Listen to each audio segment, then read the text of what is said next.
Gérard Elangema, président du Fonds patriotique gabonais et candidat à l'élection présidentielle, était face à la presse ce 23 août 2023. Dans son franc-parler, il a dénoncé les questions relatives à l'inégalité dans le traitement des challengers en cette période électorale. Dans quelques jours, vous aurez à choisir le nouveau président de la République gabonaise pour les 5 prochaines années. Au moment où nous allons vers la fin de cette campagne électorale, je voudrais quand même faire quelques observations.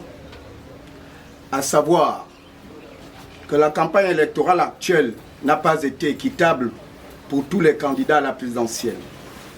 Je voudrais aussi rappeler que le financement des campagnes électorales a fait l'objet d'une loi.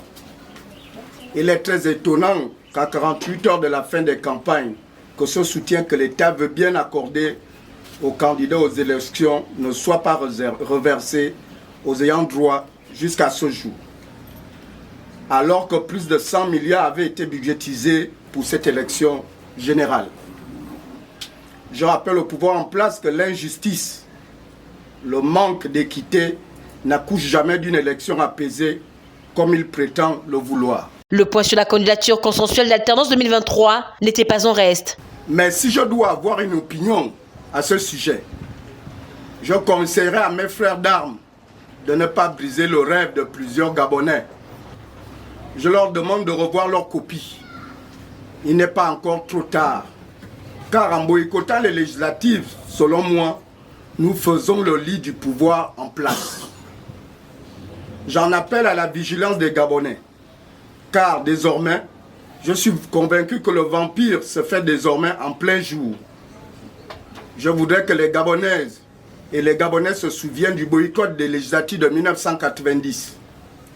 Un peu plus récent, je voudrais aussi qu'ils se rappellent du boycott des législatives de 2013. Et chacun de nous se souviendra que le pouvoir en place ne s'est pas du tout gêné d'avoir une assemblée nationale monocolore. Je tiens à attirer l'attention du peuple gabonais tout entier que le problème électoral du Gabon ne se situe pas au niveau de gagner les élections, car en 1993, Paul Mbabesso a gagné les élections sans candidature consensuelle. Gérard Elangema a aussi et surtout appelé les uns et les autres à l'apaisement. Je lance un appel à l'apaisement. Et cet appel à l'apaisement, je l'adresse tout d'abord aux candidats sortants. Car on ne peut pas vouloir l'apaisement en portant des gilets pare-balles ou en ayant pour credo la démocratie électorale militaire, menaces et autres intimidations. À une certaine opposition née sous les cendres du pédégisme, je voudrais nous rappeler que André Mbobam et Pierre Mamboundou se sont sacrifiés en protégeant le Gabon et les Gabonais de tout dommage. Ce ne sont pas les opportunités d'affrontement qui leur ont manqué. Ils ont privilégié le Gabon. Pour terminer, le président du Fonds patriotique gabonais a réaffirmé sa candidature à l'élection présidentielle du 26 août prochain.